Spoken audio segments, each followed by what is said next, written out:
प्रिया और मोहन की शादी कुछ समय पहले ही गांव में हुई थी। उनके घर में माँ बाप दोनों थे। मोहन स्वभाव से सीधा साधा और गांव का एक ठेठ किसान था। उसे दुनियादारी की ज़्यादा समझ नहीं थी और वह अक्सर अपनी बेबाक गंवार हरकतों से लोगों को चकित कर देता था। वहीं प्रिया पढ़ी लिखी और समझदार थी। उसने शहर में रहकर पढ़ाई की थी और उसका नज़रिया मोहन से काफ़ी अलग था, पर उसके दिल में रोमांच और कुछ हटके करने की चाह थी। शादी के शुरुआती दिनों में प्रिया को मोहन की बातें और तौर तरीके वाकई अटपटे लगते थे। मोहन अक्सर बिना सोचे समझे कुछ भी बोल देता था या ऐसे काम कर देता था जिससे प्रिया को अजीबो-गरीब परिस्थितियों का सामना करना पड़ता था। एक बार की बात है, गांव के मुखिया के घर शानदार भोज था। मोहन को दावत में बुलाया गया था, लेकिन उसने गलती से मुखिया के सबसे महंगे विदेशी कालीन पर अपने गंदे जूते पोंछ दिए और फिर बड़े भोलेपन से कहा, अरे मुखिया जी, ये तो बहुत मुलायम घास जैसी लगती है। प्रिया यह देखकर अंदर ही अंदर सिकुड़ गई, पर सबके सामने मुस्कुराती रही। घर आकर उसने मोहन को झींक कर समझाया, देखो जी, ऐसे काम नहीं करते, लोग क्या सोचेंगे। और वो घास नहीं, कालीन थी। मोहन अपनी गलती मान लेता है, पर उसकी आंखों में भोली सी शरारत प्रिया को कभी कभी हंसा भी देती थी।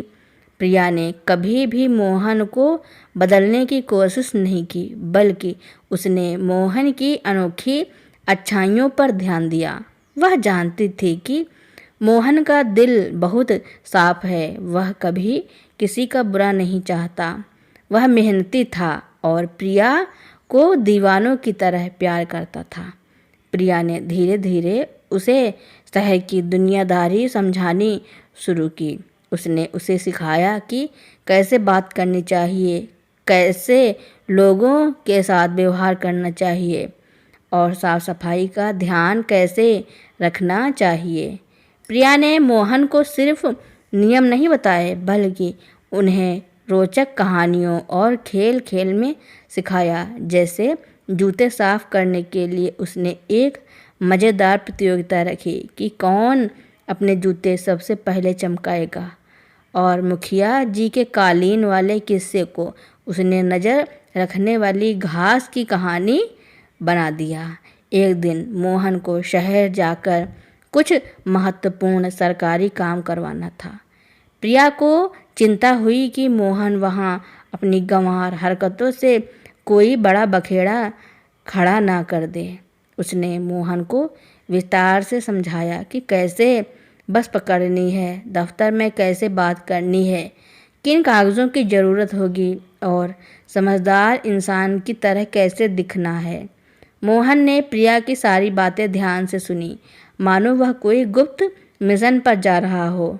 शहर पहुंचकर मोहन ने बिल्कुल वैसा ही काम किया जैसे प्रिया ने समझाया था, पर उसमें अपना देहाती अंदाज भी मिला दिया। जब एक अफसर ने उसे धमकाया तो मोहन ने बड़ी शालीनता से कहा, साहब, हम गांव के लोग हैं, थोड़ी देर में समझते हैं, पर जो बात समझ लेते हैं वो पक्की गांठ की तरह होती है। उसकी इस अनूठी बात पर अफसर भी मुस्कुरा दिया। मोहन ने अपना काम आसानी से करवा लिया और वापसी की बस भी समय पर पकड़ ली। जब वह शाम को घर लौटा तो उसके चेहरे पर एक अलग ही आत्मविश्वास और चमक थी। उसने प्रिया को बताया कि कैसे उसने बिना किसी दिक्कत के अपना काम पूरा कर लिया और कैसे उसकी देहाती समझदारी ने शहर में भी काम कर दिया। प्रिया को यह सुनकर केवल खुशी ही नहीं, बल्कि गर्व भी महसूस हुआ। उसे समझ आ गया था कि प्रेम, समझदारी और थोड़ी सी अनोखी रणनीति से किसी को भी बेहतर बनाया जा सकता है। धीरे धीरे मोहन ने अपनी सादगी बनाए रखते हुए भी दुनियादारी सीख ली। वह अब अपनी बातों से लोगों को हंसाता नहीं था, बल्कि अपनी मेहनत, ईमानदारी और अनूठे व्यक्तित्व से सबका दिल जीत लेता था। लोग उसे गंवार नहीं, बल्कि दिल का सच्चा और ज़मीन से जुड़ा इंसान कहने लगे थे। प्रिया और मोहन का रिश्ता अब पहले से भी ज़्यादा मजबूत और प्रेरणादायक हो गया था। प्रिया ने अपने गंवार पति को कभी हीन नहीं समझा, बल्कि उसे तराश कर एक ऐसा अनमोल हीरा बना दिया जिसकी चमक दूर दूर तक फैल गई और जिसकी सादगी में भी एक अनोखी अदा थी। धीरे धीरे मोहन की सादगी और प्रिया की समझदारी गांव में एक मिसाल बन गई थी। लोग मोहन को अब भोला नहीं, बल्कि शांत स्वभाव का समझदार इंसान कहने लगे थे, जिसकी बातें भले ही कम हों पर उनमें सच्चाई और गहराई होती थी। प्रिया भी अपनी अलबेली प्रकृति के साथ मोहन की सबसे बड़ी प्रेरणा बन गई थी। एक दिन गांव में एक बड़ी कृषि कंपनी के अधिकारी आए। वे गांव के सबसे मेहनती और ईमानदार किसानों को अपने साथ जोड़ना चाहते थे, ताकि उन्हें आधुनिक खेती के तरीके सिखा सकें और उनके उत्पादों को सीधे शहरों के बाज़ारों तक पहुंचा सकें। मोहन का नाम सबसे पहले सुझाया गया। अधिकारियों ने मोहन के काम करने के तरीके और उसकी सादगी को देखा, जिससे वे बहुत प्रभावित हुए। उन्होंने मोहन को शहर आकर 1 सप्ताह का प्रशिक्षण लेने का प्रस्ताव दिया। यह प्रस्ताव सुनकर मोहन थोड़ा घबरा गया। शहर, वो भी 1 हफ्ते के लिए? प्रिया, मैं क्या करूँगा वहाँ? मुझे तो गांव की माटी से दूर दम घुटने लगता है, उसने परेशान होकर प्रिया से कहा। प्रिया ने मोहन के कंधों पर हाथ रखा। चिंता मत करो जी, यह हमारे लिए एक बड़ा अवसर है। तुम सीखोगे तो पूरे गांव का भला होगा, और इस बार मैं तुम्हारे साथ नहीं जाऊंगी। प्रिया की आवाज़ में थोड़ी दृढ़ता थी। यह तुम्हारी अपनी लड़ाई है, जिसे तुम्हें खुद जीतना है। मैं जानती हूँ तुम कर सकते हो। मोहन भारी मन से शहर गया। शुरुआत के दिन मुश्किल थे। बड़े बड़े लेक्चर हॉल, जटिल शब्दावली और तेज तर्रार शहरियों के बीच मोहन असहज महसूस करता था। एक बार तो उसने गलती से प्रेजेंटेशन के दौरान माइक में अपनी पुरानी बीड़ी का बंडल गिरा दिया, जिससे सब लोग हंसने लगे। मोहन को लगा कि वह फिर से अपने गंवार रूप में आ गया है, लेकिन फिर उसे प्रिया की बातें याद आईं। तुम्हारी सादगी ही तुम्हारी ताकत है। उसने फैसला किया कि वह दिखावा नहीं करेगा। उसने अपनी देहाती समझ से चीज़ों को सीखना शुरू किया। जब भी कोई बात समझ नहीं आती, वह निडर होकर सवाल पूछता, भले ही उसके सवाल दूसरों को अटपटे लगते हों। साहब, ये हाइड्रोपोनिक्स क्या है?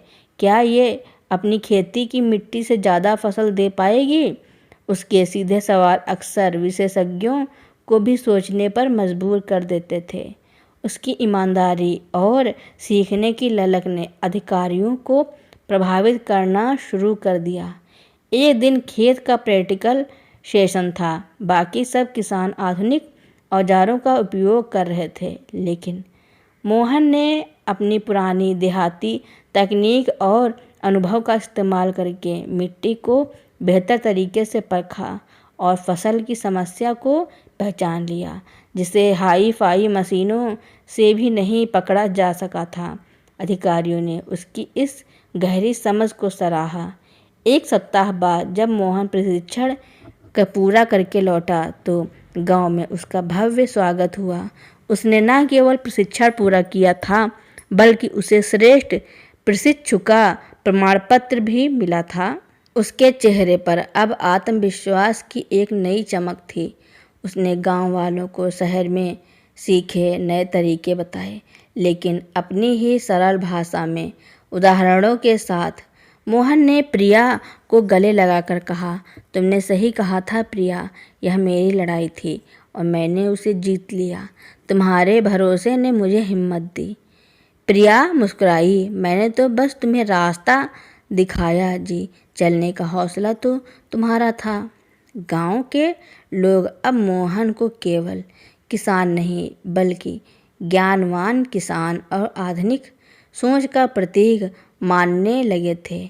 उसकी सादगी जो कभी उसकी कमजोरी समझी जाती थी, अब उसकी सबसे बड़ी पहचान बन गई थी।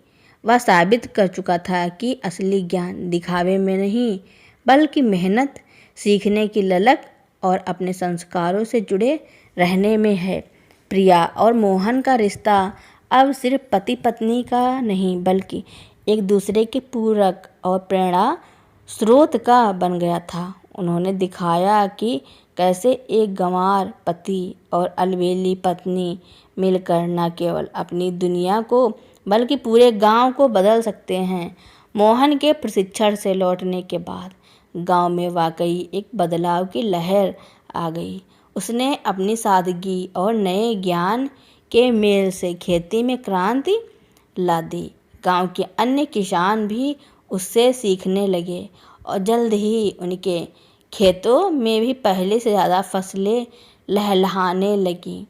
प्रिया हमेशा की तरह मोहन के पीछे खड़ी थी, उसकी मार्गदर्शक और सबसे बड़ी समर्थक के रूप में।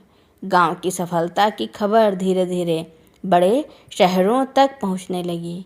एक दिन एक बड़ा उद्योगपति जो कृषि पर्यटन में निवेश करना चाहता था, गांव आया। उसने मोहन के खेतों की प्रगति और गांव के शांत वातावरण को देखा। वह इतना प्रभावित हुआ कि उसने गांव के पास एक बड़ी कृषि पर्यटन परियोजना शुरू करने का प्रस्ताव रखा। यह प्रस्ताव गांव वालों के लिए दो धारी तलवार जैसा था। एक तरफ तो इससे गांव में पैसा और सुविधाएं आने वाली थी, वहीं दूसरी तरफ उन्हें अपनी पुरानी पहचान और सादगी खोने का डर था। कई गांव वाले झिझक रहे थे, वे शहरों की चकाचौंध और उसके साथ आने वाली समस्याओं से डरते थे। गांव की पंचायत में इस प्रस्ताव पर गर्मा गर्म बहस हुई। कुछ लोग समर्थन में थे तो कुछ विरोध में। माहौल तनावपूर्ण हो गया। ऐसे में मोहन उठा। उसकी आवाज़ शांत थी पर उसमें एक दृढ़ विश्वास था। देखो भाइयों, उसने कहा, बदलाव से डरना स्वाभाविक है। जब मैं पहली बार शहर गया था तब मैं भी डरा हुआ था। मुझे लगा कि मैं अपनी सादगी खो दूंगा, लेकिन प्रिया ने मुझे समझाया कि अपनी जड़ें मजबूत रखो तो कहीं भी जाओ तुम वही रहोगे। उसने आगे कहा, यह कंपनी हमारे गांव को विकसित कर सकती है, हमें दुनिया से जोड़ सकती है, लेकिन हमें अपनी शर्तों पर काम करना होगा। हमें अपनी संस्कृति, अपनी सादगी और अपने पर्यावरण को बचाना होगा। हम उन्हें बताएंगे कि यह गांव सिर्फ एक व्यापारिक जगह नहीं बल्कि हमारे पूर्वजों की विरासत है। हमें ऐसा रास्ता खोजना होगा जहां विकास भी हो और हमारी पहचान भी बची रहे। मोहन की बात सुनकर गांव वाले स्तब्ध रह गए। उनके गंवार मोहन ने इतनी गहरी बात कह दी थी। उसकी सादगी और ईमानदारी ने उसके दिलों को छू लिया। प्रिया, जो हमेशा मोहन के फैसलों के पीछे की ताकत रही थी, इस बार भी अपनी समझदारी दिखाई। उसने मोहन को बताया कि कैसे कंपनी के साथ समझौता करना है ताकि गांव के हितों की रक्षा हो सके।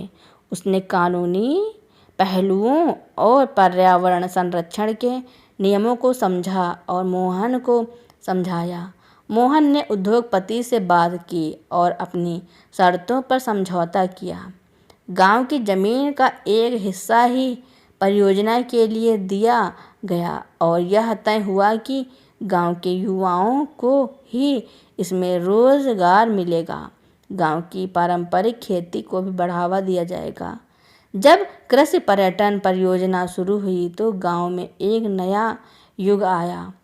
शहर के लोग गांव की सादगी, मोहन के खेतों की हरियाली और प्रिया के पारंपरिक पकवानों का स्वाद लेने आने लगे। मोहन, जो कभी गंवार समझा जाता था, अब गांव का प्रतिनिधि बन गया था। वह शहरी मेहमानों को अपनी सादगी से प्रभावित करता था और उन्हें गांव की सच्ची भावना से रूबरू कराता था। प्रिया और मोहन ने यह साबित कर दिया था कि प्रेम, समझदारी और अपनी जड़ों से जुड़ाव किसी भी चुनौती का सामना कर सकता है। उनकी कहानी सिर्फ एक पति पत्नी की नहीं बल्कि परिवर्तन और प्रगति की एक मिसाल बन गई थी, जहां गांव की सादगी ने शहर की चकाचौंध के साथ एक खूबसूरत तालमेल बैठाया था। मोहन अब बहुत अमीर आदमी हो चुका था। प्रिया और मोहन की ज़िंदगी बहुत अच्छे से बीत रही थी। तो दोस्तों, मेरी कहानी सुनने के लिए आपका बहुत बहुत धन्यवाद। अगर आपको मेरी कहानी अच्छी लगती हो या फिर आपको मेरा चैनल पसंद हो तो मेरे चैनल को लाइक, कमेंट, शेयर, सब्सक्राइब एवं बेल आइकन का बटन दबाना ना भूलना, ताकि मेरी नई नई कहानियाँ आप तक पहले ही पहुँचती रहें। धन्यवाद।